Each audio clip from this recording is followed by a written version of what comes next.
Go ahead to get it started. So, hi everyone, welcome to the University of Washington Communication Leadership Program info session. I am Li Yao Zhao, the head of outreach in our program.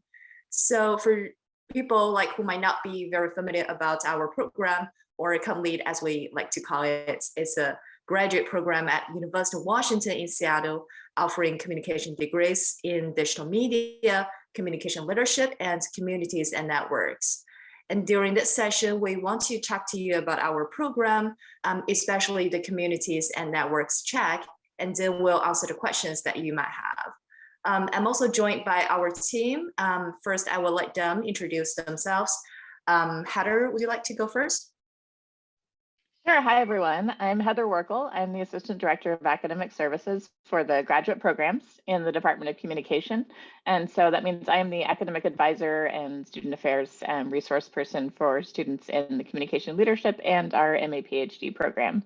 Welcome. Thank you. Hi there, I'm Alex Stonehill. I'm the head of creative strategy for the communication leadership program. I'm also a student in the program in the communities and networks track. Previously I was also faculty in the program teaching video storytelling. So hopefully I can speak from all those perspectives today. Hi everyone, I'm Marina. I'm also a current student in the program. I'm currently in my second year of the Mccn track, and I also work for ComLead as the outreach and event coordinator. Thank you all. So now I think I can pass it over to Heather to talk about our program and curriculum. Great, thanks, Liao. So our program has been around for about 2 decades. We were celebrating our 20th anniversary this past academic year. So the program started as kind of a response to changes that were happening in the communication field in the kind of mid to late 90s with social media, shifts in legacy media, the rise of smartphones, all designed to prepare students for this fast evolving world of professional communication. So not just understanding what those future practices might be, but also focused on crafting the vision for that future and helping students determine what futures we should have in the communication realm. The program started with just the Master of Communication in Digital Media when it began, and now offers 3 different degrees. So we still have the MC Digital Media. We also added the Master of Communication in Communities and Networks in 2013, and that's what we'll be talking mostly about today. And then a 3rd degree was launched in autumn 2021, the Master of Communication in Communication Leadership, which is our comprehensive degree across the full program curriculum. So today we're focusing on the MCCN, as I said, which is our shorthand for the Master of Communication in Communities and Networks. And the MCCN emphasizes building community, growing networks, and crafting organizational identity. So students in this program take classes such as multicultural marketing, human-centered design, communication for advocacy, or storytelling for mission-driven organizations. So classes along those lines, along with many others. Our second application deadline is coming up on March 31st. So if you're just finding the program now, you have plenty of time to do your research and prepare an application for that March 31st deadline. We will have fewer spots left than our priority deadline, which is February 1st. But the good news is we are eagerly awaiting more MCCN applications. So today's a good session to figure out if that track might be the right fit for you and if you want to apply for that March 31st deadline. So now I will pass it back to Liao. Yeah, thanks. So Marina, you are actually in the communities and network track right now. So maybe we can have you share a little bit about your journey in this degree. So can you tell us why you chose MCCN? Yeah, I chose the MCCN track because I'm a firm believer in the power of community and collaboration. And it always sounds a little corny, but I definitely think that we can go further and achieve more when we work together, especially when we talk about people with different perspectives. And I think the MCCN track really recognizes that, and it teaches us the skills to just leverage kind of that power and bring people together to achieve impactful results as a collective. Awesome. And what is your favorite course so far? I think if I have to pick one favorite, it's probably Communication for Advocacy, which I think I actually took together with Alex.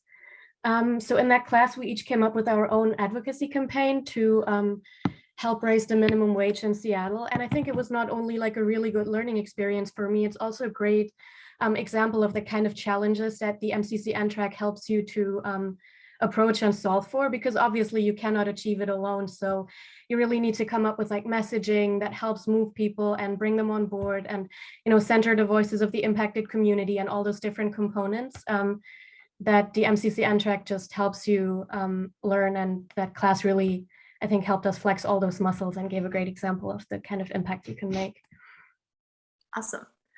So for people who are interested in applying to MCCN, like what you would tell them or what people should know about MCCN program?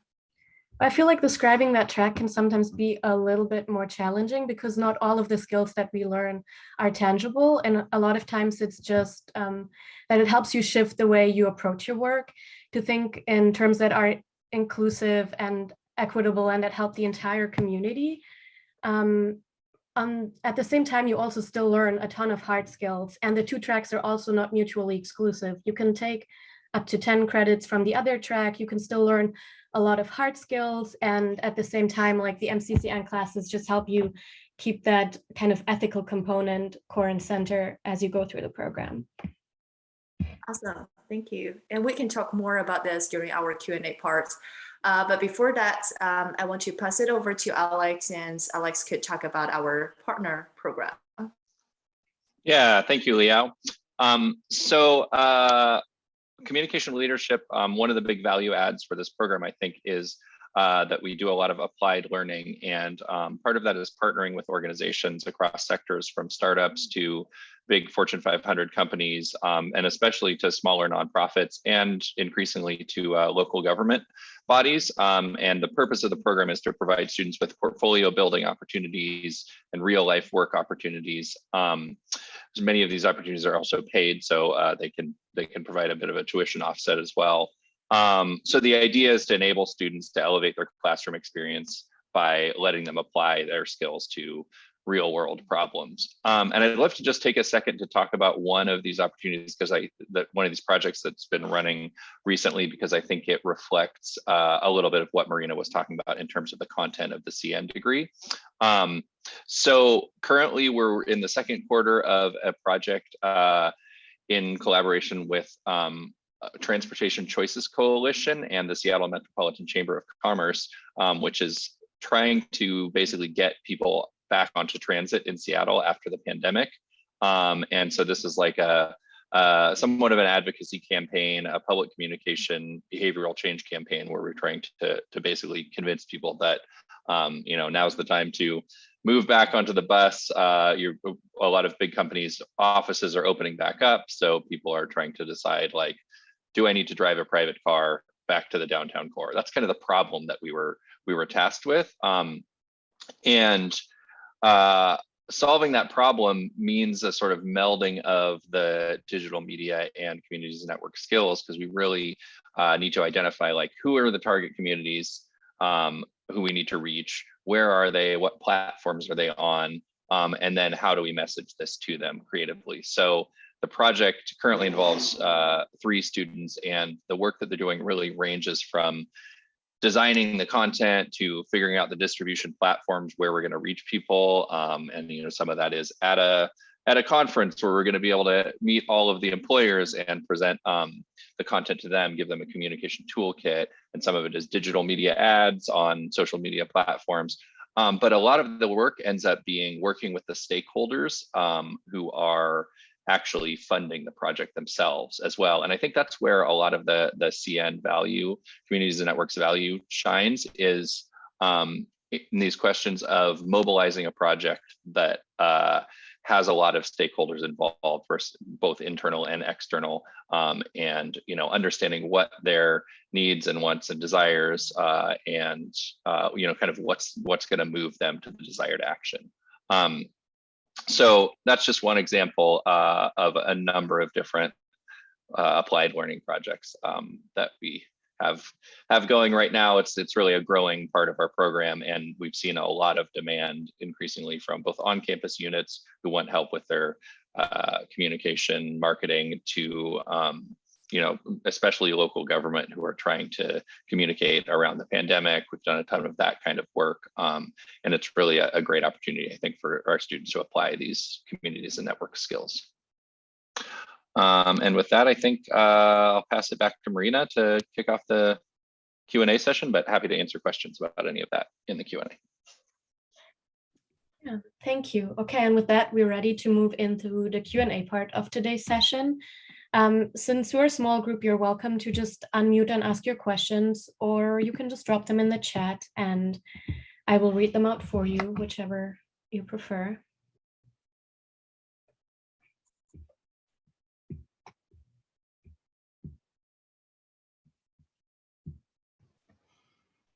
I'll ask a question. Can you all hear me? Yeah. Okay. So I'm very interested in the program, from the communications aspect to outreach. One of my personal goals is to focus more on diversity, equity, inclusion, that specific pillar, right? Growing into that space. And it sounds like some of the courses that are within this program are very applicable. I'm just wondering what your experience is with working with the different types of clientele, entrepreneurs, businesses, nonprofits. Is some of those aspects included when you're building out programs specifically for their asks?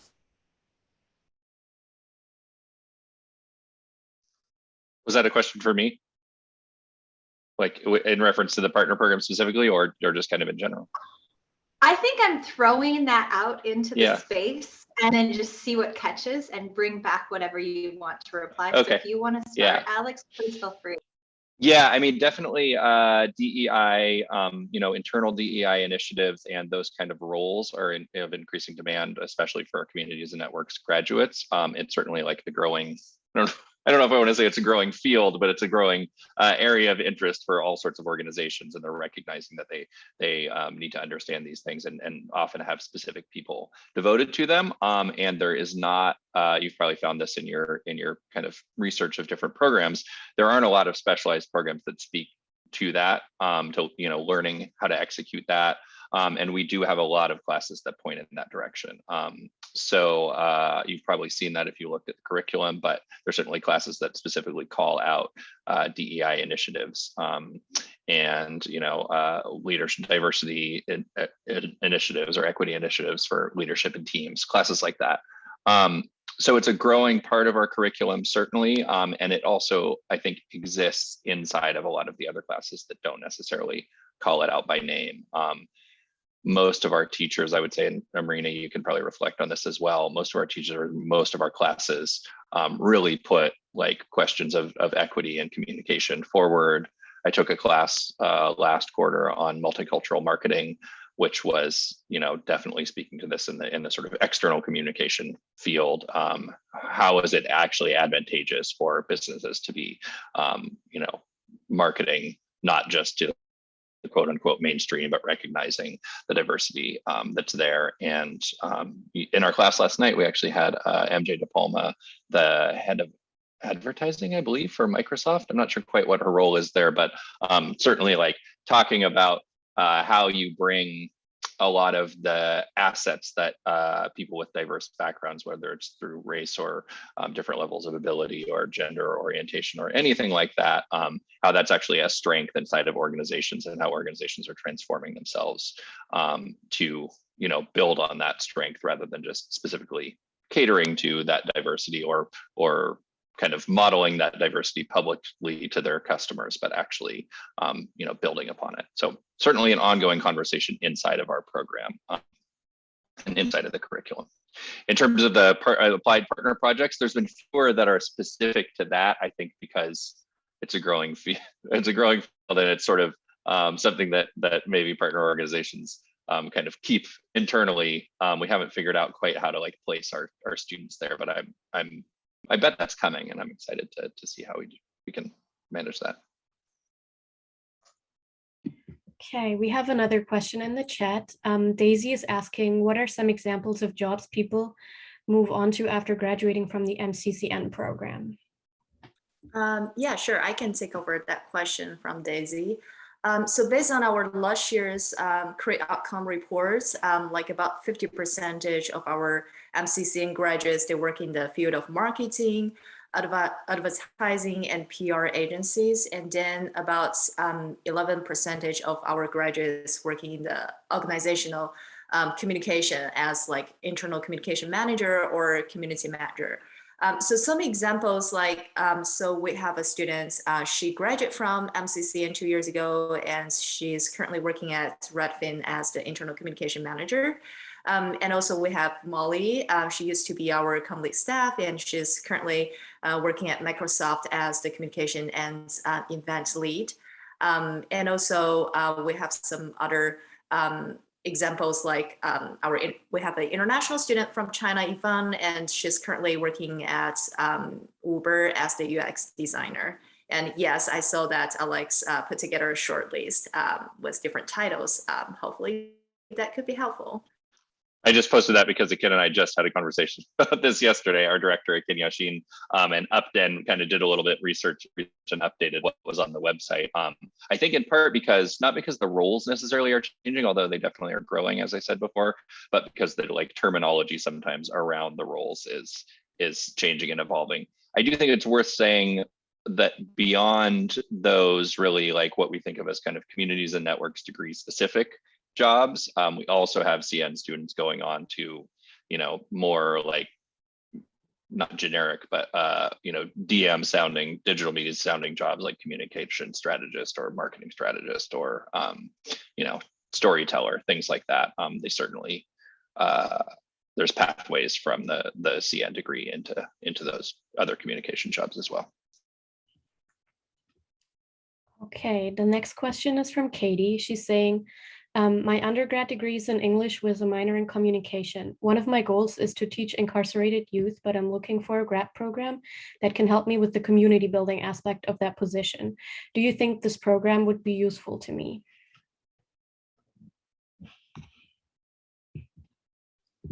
I can jump in first, and then I saw Alex nodding along. You might want to chime in. First thing I would say is if you have a specific job in mind, look at postings for that. Look at the job descriptions and see what they require. Because my first thought with this one is it might require that you have a teaching certificate. And so that's a specific type of graduate program or certificate that you have to do in order to be certified as a teacher. So that would definitely be something to look into for a very specific job opportunity. But in terms of community building is definitely a core aspect of the communities and networks program. So looking at, built into the name itself, but also thinking about community engagement and how are you reaching each different types of community, what's working, what's not, how to do the analysis of that is in some of the classes. How do you know if you're reaching communities and how do you measure that? And then what are different techniques and strategies, more of the marketing and kind of typical communication side that you can use to reach people. And thinking of probably some of the practicum classes or partner program opportunities where students have had an opportunity to do this type of work. And that might be something that Alex can speak more to. Yeah, I definitely echo what you said. There's certainly a lot of kind of networking opportunities also in the program and opportunities to learn more about like social justice and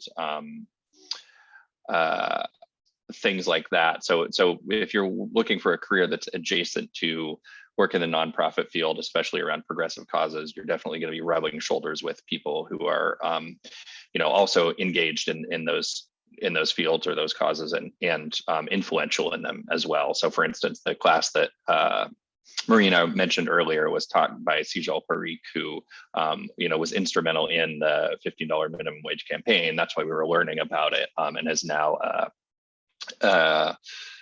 chief of staff for one of the Seattle City Council members.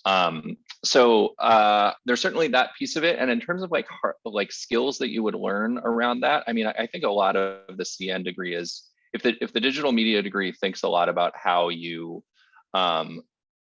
communicate through digital platforms to a large audience. I think of the CN degree as thinking about the listening aspect as well, and like making that a two-way conversation so that you really understand where your audience is at, what they want, what they need, what you can do for them, and then meeting them there. So in that sense, an effort like you're talking about, getting involved in teaching incarcerated youth, is so much going to be driven by trust, right? And building trust with those constituents or those students. So how do you listen to them effectively and build relationships with them, understand who they are, in an interpersonal relational way that maps to the possibly a larger group of people, and then how do you build your communication strategy and patterns around that, if that makes sense.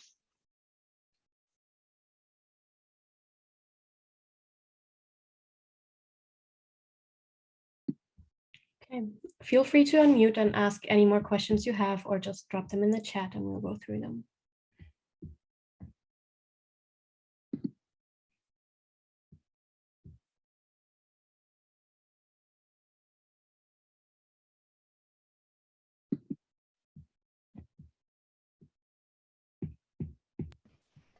I'll ask again. Okay, so sounds like I get a pretty good idea of the application of the program. Another skill set that's in parallel is, and I think I saw some of the titles were managers of communications or communication roles that are in lead roles. Would you consider some of the courses instrumental in learning, like time management or management of staff, people, that kind of thing? I personally haven't managed people at a higher level before, and that is another one of the things I'd like to pursue in said program. Would you feel that you're also taught how to manage at a higher level in addition to learning the communication skills? I was going to speak really quickly to the time management question. I feel like if you haven't experienced graduate school on the quarter system before, that in and of itself requires you to kind of have a crash course in time management. The classes are 10 weeks long. You meet once a week for most classes. So it goes by super fast. You kind of have to be organized and on top of things in order to succeed in the classes. So I think just the nature of being on the quarter system kind of imposes that time management skill on students from that perspective. And then I'll let Marina speak to the other side, or Alex. Yeah, well, that is definitely very true. It's very fast paced, and regardless of whether you're a full-time student taking up to 3 different classes that you have to manage parallelly, or you're working and taking classes on the side, you will inevitably have to manage your time well. And as far as management goes, you will definitely learn a lot about leadership, and you will learn a lot of soft skills that good leaders require. I don't think you directly manage people. It really depends. I've definitely had practicum classes where we had to pick sort of a project manager / group leader who would sort of manage the other tasks. But you definitely learn leadership skills that I think will benefit you to go on and, step into a manager role and feel confident about the work that you'll have to do.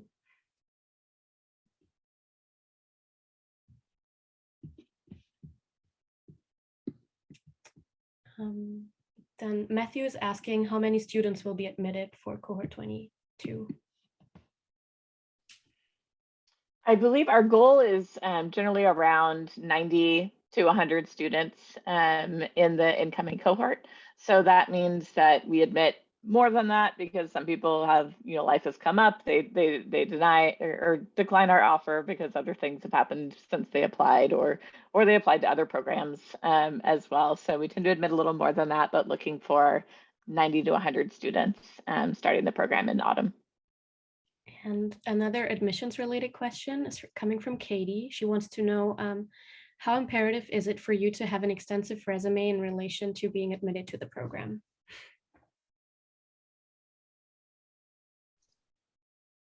Alex is one of our admissions readers, so you can say, what's your take on that? Yeah, I was thinking about that. It's a good question. I think that what you, in terms of like, we have a lot of students who are applying who do not have like long career arcs coming into the program. So in terms of an extensive resume, it does not need to that you have either you have 10 years of work experience or something like that, right? So I think what we look for really is more that you've been active in whatever realm you've been in, even if you were coming straight out of your undergraduate degree. What jobs have you held during that time? You know, certainly for international students, sometimes that's a little bit of a higher bar. A lot of people haven't worked during their undergrad, but they still might have been active doing various different like internships or on-campus activities. So what we're looking for is a lot of that kind of stuff that points to your area of interest and kind of reinforces what you're saying in your application in terms of like what you want to do with the degree, why you want to be in this program, and where you're going next.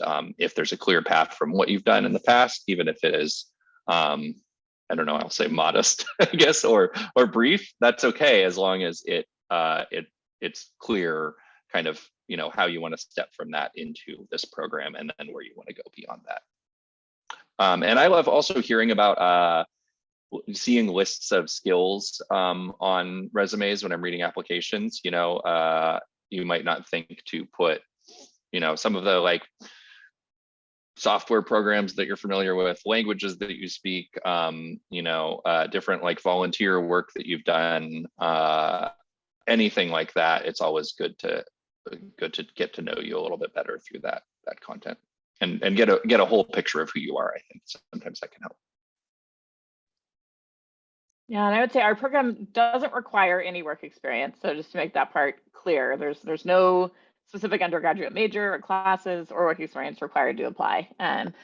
But it can be helpful to see that someone has been exposed in some way to the area that they're wanting to go into. So if you say you want to go into marketing, do you know what that is aside from watching, you know, a TV show about it? You know, have you done something? Maybe it's, you know, working on, you know, advertising an event that your student club organized. Anything like that shows us you have some understanding of the area that you say that you're wanting to go into, so that we can, you know that there's a connection there and that you're not going to take your first class and go, oh, wait, I'm not interested in doing this. So that you have some kind of exposure to what you're saying you want to do as your career, and so that you're sure that that's what you want to do. That said, you can change once you're in the program. We've had people that were sure they wanted to do one thing, had that exposure, took a class in a new area that they'd never even heard of before they started the program, and ended up, you know, choosing that as their career. So you can always change, but it's good to at least have that trajectory kind of laid out in your application of what your plans are.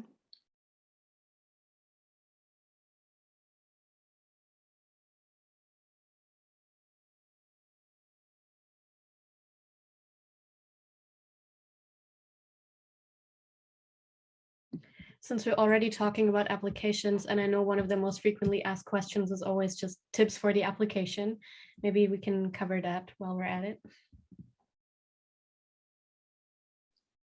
Yeah, I'll give my typical spiel here that any of you who've joined us who watched some of our previous info sessions, apologize if it's repetitive, but repeating things can be good. One thing, pay attention to the directions. If it says 500 words, it should be 500 words, not 1,000. If it says 90 seconds, it shouldn't be 2 minutes.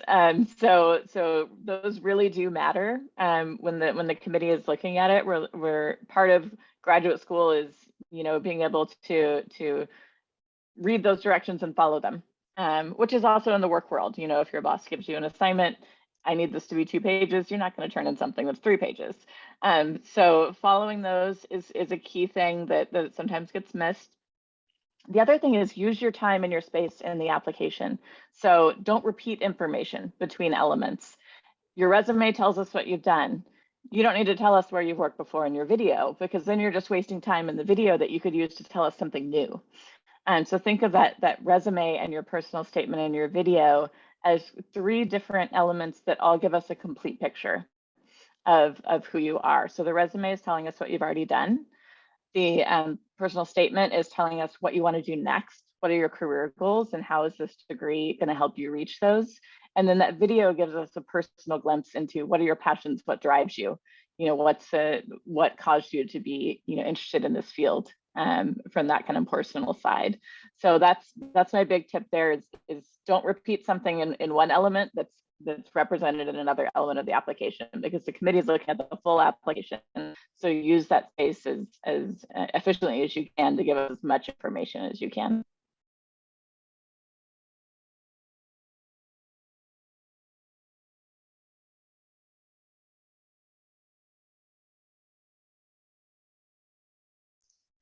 Yeah, and maybe another application tip that comes to mind is just aim for authenticity, and really tell us who you are. There's not like a fixed kind of description of exactly who we're looking for.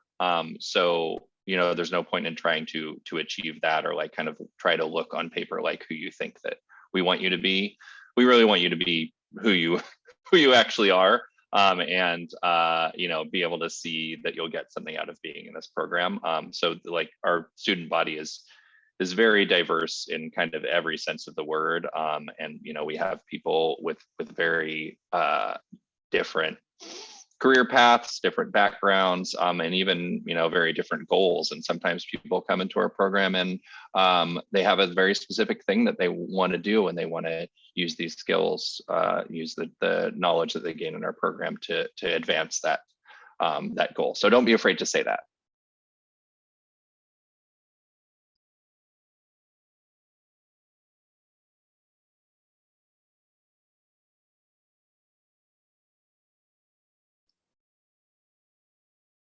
Okay, we have another question in the chat.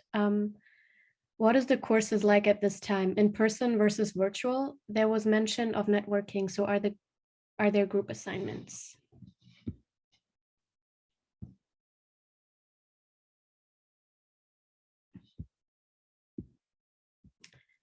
I can say that this quarter and last quarter courses were hybrid, meaning some were entirely online, some were in person. Every week, I think some were in person. Mine was in person every other week. Now this quarter, we've been a little more cautious again with Omicron on the rise, but I think my final class is going to be in person. And I think the idea is also to keep it hybrid going forward, that there's always going to be a share of classes that's online and a share that's in person, right? That actually, so starting autumn, we've only been offering online classes as a pandemic precaution. So as soon as that's not a public health concern anymore, the program is an on-campus, in-person, completely, in Seattle program. So I would say anyone applying for this autumn should expect to take all of their classes in person on the Seattle campus. We won't have those remote options anymore once they're not needed due to the public health situation.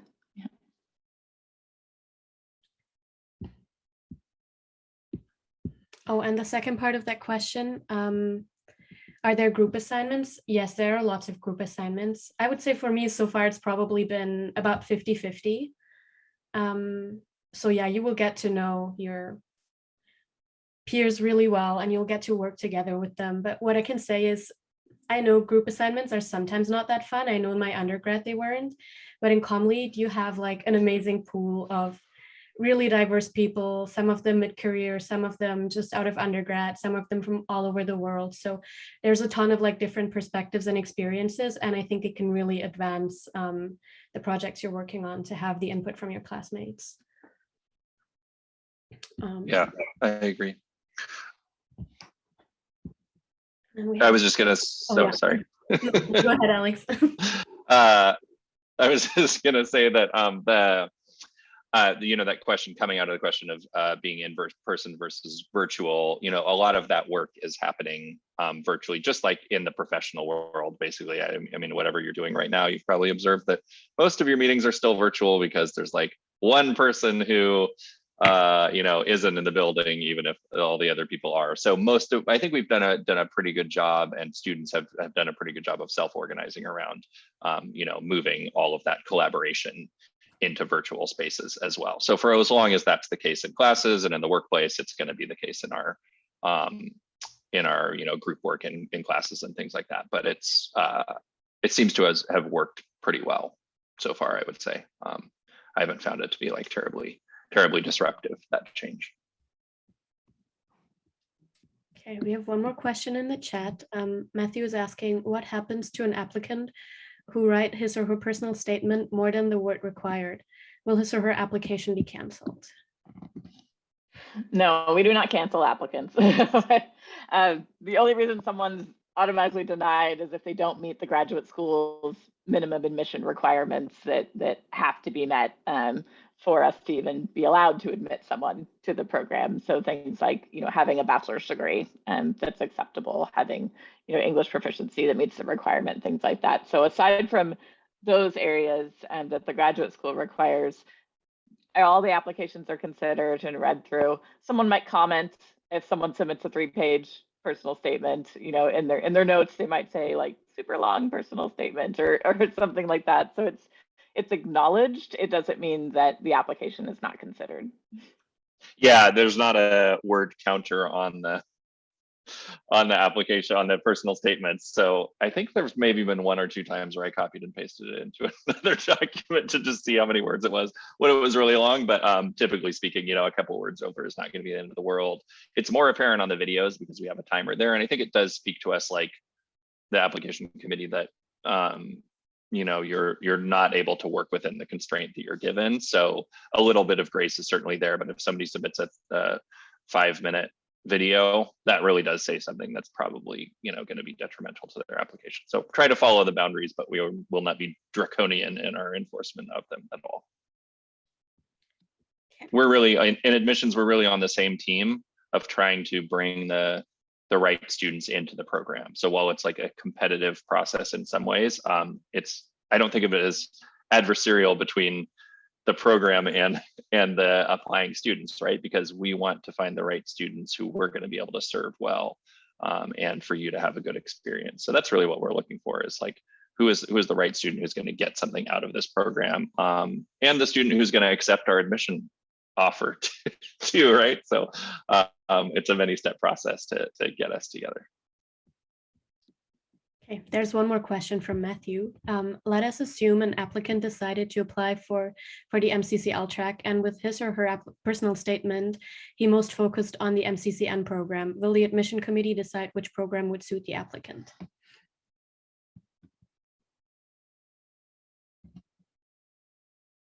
Heather, do you want to try that? This is kind of like maybe a new situation. Yeah, so one thing about the MCCL is it's a comprehensive degree. So the Master of Communication Leadership. So in that degree, people take classes from across the entire program. So the MCCN, the MCDM, whatever classes interest them. So in that case, I mean, we don't have MCCL classes that are only for MCCL students, aside from the capstone class that those students take at the end of the degree. So everything they're taking is an MCCN class or an MCDM class in that degree. So I'd say in that case, there's nothing detrimental about someone applying to the MCCL and all the classes they're interested in taking are in the MCCN. That's great. That's just how they're going to focus their classes in that. So that's a little different situation than if, say, someone had applied to the MCDM program or digital media program and then was talking all about the advocacy classes and the storytelling, permission-driven organizations and all that. Then the committee might look at it and go, this is really an MCCN student, not an MCDM student, because those are more structured with a specific curriculum for the degree versus the MCCL is the entire program. I hope that makes sense. But maybe as a follow-up question, because even I'm curious now, in that case, would you just recommend that student to pick the other degree track or simply not admit them to the MCDM program? We've had a few cases in past years where someone was a good fit and it like clearly a strong fit for the other degree before we introduced the MCCL. So like someone had applied for the MCDM, but it was like, this is an MCCN student. Like it was very clear in all their application materials. And so if the committee chose that person for admission, occasionally we would, reach out to the student before making an offer of admission saying, hey, the committee feels like you're a better fit for this program. Are you interested in being admitted to that one instead? Because once we make the offer, it's for the specific degree.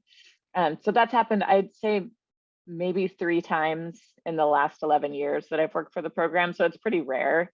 The more common thing is that we do allow students to switch once they're in the program. So we've had people apply to one degree, get admitted to that degree, and then they get into the program and take a few classes and realize, wait, I didn't really understand this other degree as well as I thought I did, and it's the better fit for me. And so you do have that option to switch degrees once you're in the program, if you determine that one of the other degrees is a better fit for you. And that we probably have about half a dozen students every quarter who have switched, into a new degree. And you can only do it once during the program. So you want to be sure that you want to switch first, but that's pretty common for students to do that. Yeah. Now we have one more question from Katie. If you're torn between taking MCDM and MCCN and you want to be involved in both of them, does it make most sense to apply to MCCL?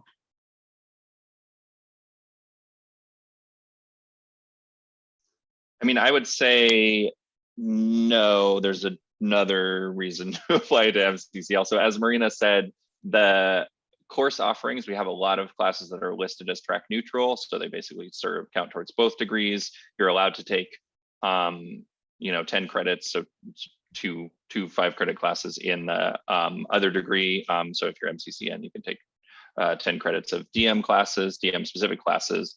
Those track neutral classes just count as MCCN classes for you. So it's not really, I haven't found it personally to be too much of a problem. There was some point where I was like, oh, I need to make sure that I have the right number of credits in the right degree so that I get my MCCN degree properly, but it has not been a constant deciding factor in the classes that I take even, really. So in terms of why it makes sense to apply to the MCCL, Heather, you can probably speak to this more, but it's more that you're looking for a full 60 credit experience that certainly does touch on both sides of the curriculum, if you will, but also that you want more than the single degree offers in terms of like the quantity of classes you would take, and some of the other experiences like internship and capstone experiences. Is that what you'd say, Heather? Yeah, I was gonna say the MCCL, a lot of the requirements for that are built around someone either career pivoting or a new professional who doesn't have a lot of experience. So it requires a professional writing class. It requires an internship. And so those extra requirements are designed to help someone who's wanting to break into that career who might not have any, previous experience. So they're going to need to do 5 credits of internship. They're going to need to, take the writing class. So it has those extra elements. It also has a capstone requirement, and it is longer. So it's more expensive. It takes longer to complete. What I usually recommend for students, so I'm going to put the link in the chat to our classes page. If you're trying to decide between the MCDM and the MCCN, if you want to do the shorter 45 credit degree, look at the actual classes. Read through our class list. We have, through spring, you can look at past quarters on that page by using the filters, and then keep a tally of which classes interest you the most. Are they marked an MCDM elective, an MCCN elective? Are they track neutral, which applies to either degree? And usually if you go through enough quarters and like, okay, these are all the classes I'm interested in, you'll see those tally marks in one degree or the other. And then that's the one you should apply to, because it's really all comes down to, you can only take 10 credits outside of your degree. So you want to do the degree that has the most classes you want to take. Okay, we have one more question from Matthew. How do we international student meet newbies, and are there any groups or unions we can join to be familiar with them and to learn more from them? So I started my program during the pandemic, and I was really worried that I wouldn't be able to meet other people and make friends, because I also moved to Seattle just around the same time and didn't know anyone. But I was worried for no reason, because it was so easy within Comly to just meet people and make friends. I mean, it might have been a little slower to just get together in person than it would have been if we had just been in person from the beginning. But until this day, probably like 98% of the people I know in Seattle are either comm leaders or people I know through other comm leaders. So you will definitely like meet people and make friends for sure. But there are definitely, especially for international students, there are lots of groups and organizations. There's FIETs which will reach out to you, and I think you actually have to engage with them initially a little bit. And they organize, I don't know, like monthly outings that you can join, like hiking trips, or I don't know, I think they go to Leavenworth to go to the Christmas market, and just all sorts of activities where you can hop on board and meet other international students. And I'm sure there are many other groups as well. I'm actually not that familiar with other like campus groups, so maybe someone else can speak to that better, but you will meet people for sure. Yeah, I mean, I don't know the specifics of too many groups, but there are a lot. I mean, the advantage of I think this program is that we're a small-ish program on a huge campus. So any sort of like affinity, interest that you have or identity will be represented by a campus group, and those aren't exclusive to undergraduates or something like that. So, you know, there's probably a lot of students, like even from the very same country that you're from, who are in other programs at UW, and you know, might have an affinity group built around that.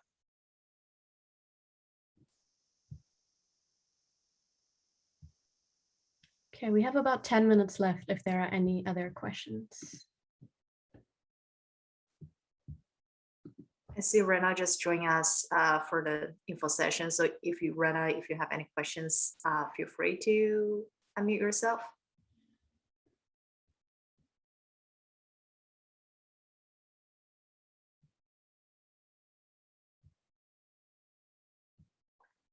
Or like maybe before we end our session, we want to invite everyone to join our upcoming special events next week.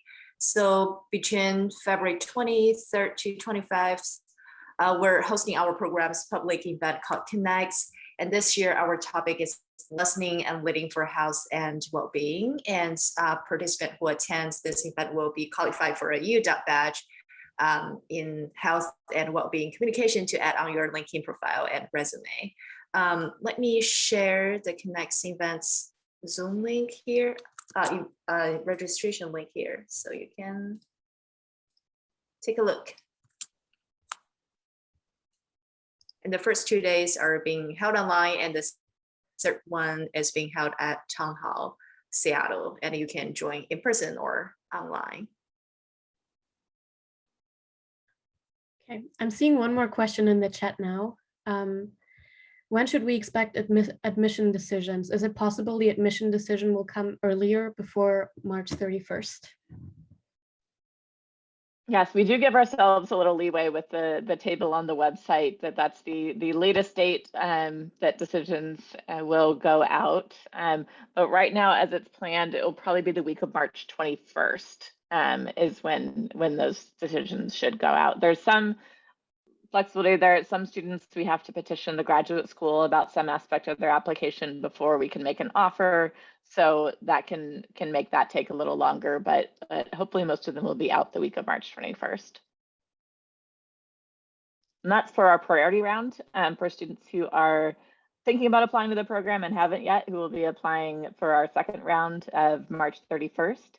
Those decisions should be out by, we listed May 1st, and then I realized that's, I think, a Sunday. So May 2nd, let's call it May 2nd, they'll be out by.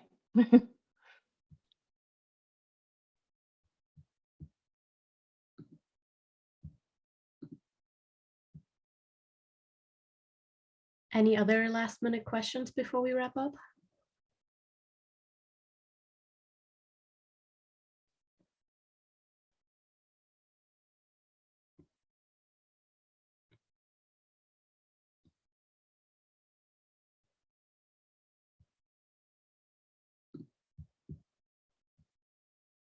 If you have questions that come up 5 minutes after this ends, which I know always happens for any situation like this, I just put our email address in the chat. Please feel free to email any questions to conlead@uw.edu, and I'm the one who answers that inbox, so I will answer your questions.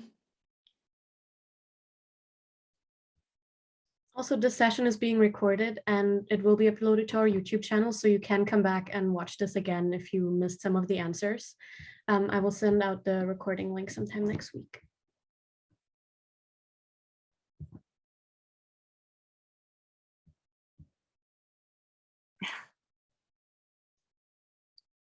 Okay, sounds good. So thank you, everyone, for joining us. Thank you, Matthew, Jess, for your questions. Yeah, so have a good one, and hopefully to see you at Complete soon. Yeah.